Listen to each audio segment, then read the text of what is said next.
This is a grip. 2 hands, 10 fingers, and the position of 1 thumb. In April 2025, on the biggest stage in cheerleading, this is what decided a world championship. Not a fall, not a bobble, not a dropped basket toss, a thumb. The penalty, 2.0 points in a sport where the difference between first and second place is often less than half a point.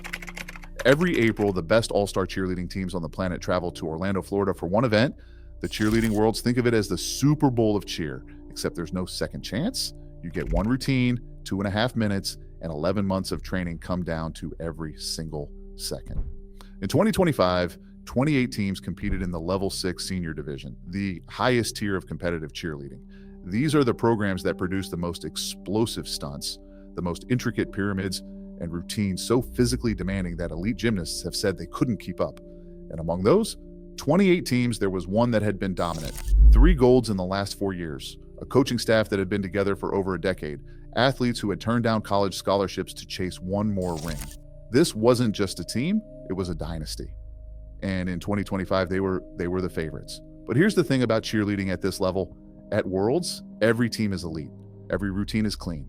The margins are so thin that a single pointed toe, a half-second timing delay, or, as we're about to see, the angle of a single grip can be the difference between standing on top of the podium and watching someone else hold your trophy. Now, before I show you what happened, you need to understand how cheerleading scoring actually works, because most people, even some cheerleaders, don't fully get it. At Worlds, teams are scored on a rubric. Judges evaluate stunts, pyramids, tosses, tumbling, jumps, and overall performance. Each section gets a raw score, but then, and this is where it gets interesting, there are deductions. Deductions fall into different categories. A bobble, where a stunt shakes but doesn't fall, that's a small deduction. A fall or a drop, bigger. But there's one category that sits above all of these: legality violations. If a judge determines that a team performed a skill that's illegal for their division, a stunt that exceeds the allowed difficulty, or a technique that violates the safety rules, that's an automatic 2.0 point deduction per occurrence. And unlike other deductions, there's no cap, no cushion, no appeal. 2 points might not sound like much, but let me put that in perspective. In most Worlds divisions, the top 5 teams are separated by less than 3 points total. The difference between gold and silver, often 0.2, sometimes 0.1. A legality deduction of 2.0 points is the equivalent of dropping a nuclear bomb on your score sheet. So what counts as a legality violation? This is where it gets specific. USASF rules, the governing body for all-star cheerleading, dictate exactly how bases must hold a flyer. In a standard stunt, the base's hands need to be positioned with palms facing up, fingers wrapped around the sides of the foot, and thumbs on top for control. That's the legal grip. Now shift the thumb. Just slightly, instead of on top of the foot, the thumb wraps under or slides to the side. To the naked eye, the stunt looks identical. The flyer is stable, the base is secure, nothing falls, nothing shakes, but technically, that grip is now classified as illegal. And that distinction in the one that's invisible from the stands, invisible on a standard broadcast, invisible to everyone except the judge who happens to be looking at exactly the right angle at exactly the right moment. That's what decided a world championship. Finals day. The arena is packed. The energy is the kind you feel in your chest, bass from the speakers, thousands of voices, the specific electricity that only comes when everyone in the room knows they're about to witness something that matters. The team walks onto the mat. Confident, focused. They've hit this routine clean in practice over 200 times. Their coaches have filmed every single rep, analyzed every angle, corrected every micro detail. The music starts. For the first minute and 47 seconds, everything is perfect. The tumbling is sharp. The jumps are synchronized. The energy is exactly where it needs to be. Then comes the pyramid sequence. In competitive cheerleading, the pyramid is the crown jewel. It's where teams showcase their most difficult skills, their most creative combinations, and their highest level of trust. At level 6, we're talking about structures that are 3, sometimes 4 athletes high, with flyers transitioning midair between bases. The pyramid begins, the first tier loads, clean. The second tier goes up, clean. The flyers rotate, clean. And then at approximately the 1 minute, 52 second mark, base number 3 adjusts her grip. It's not a fumble. It's not a recovery from a wobble. It's a micro adjustment. The kind that happens hundreds of times in practice. The kind that's so subtle that if you blinked, you'd miss it entirely. Her left thumb shifts from the top of the flyer's foot to the side.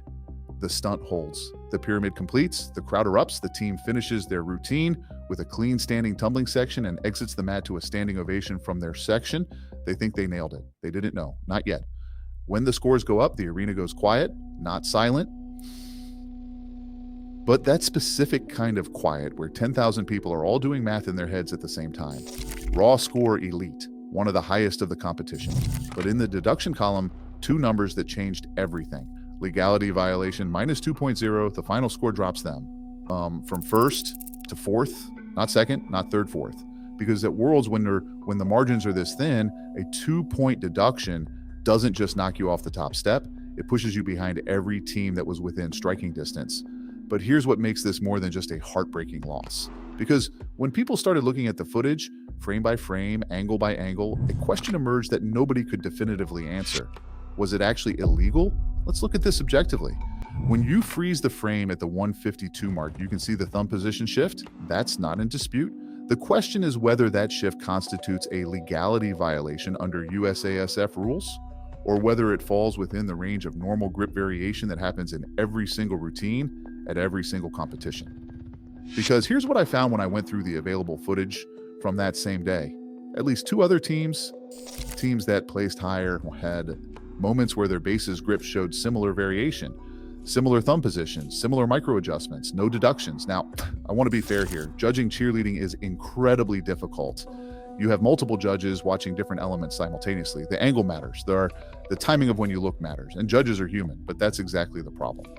Over the last 5 competition seasons, legality deductions at Worlds have been one of the most controversial elements of the sport. Teams have questioned the consistency. Coaches have demanded better camera systems. Athletes have asked why a sport that generates hundreds of millions of dollars in revenue can't afford the kind of instant replay technology that exists in virtually every other major competitive sport. And this raises a bigger question, one that goes beyond grip positions and thumb angles. USASF, the United States All-Star Federation, is the governing body that writes these rules and oversees the judging. USASF is closely affiliated with Varsity Brands, the company that also runs the largest cheerleading competition, sells cheerleading uniforms, and controls a significant portion of the cheerleading industry's revenue chain. This isn't a conspiracy theory. It's a structural reality that multiple legal actions have challenged. As of 2026, Varsity Brands is facing an antitrust lawsuit alleging monopolistic control over competitive cheerleading. The question isn't whether varsity is evil. The question is whether a sport where the same entity writes the rules, trains the judges, hosts the competitions, and profits from the outcome can ever be truly objective. For the team, the deduction wasn't just a loss on a score sheet. 3 of their senior athletes were in their final year of eligibility. This was their last Worlds, their last chance. 11 months of 6-hour training days, of sacrificed weekends, of injuries taped over and pushed through, all of it reduced to a 2.0 in a deduction column. Think about that for a moment. Not a fall, not a mistake anyone in the arena could see, not a moment where the crowd gasped or the coaches winced, a micro adjustment of a thumb that lasted less than a second, caught by one judge at one angle in one moment. And that was enough. So, was it the right call?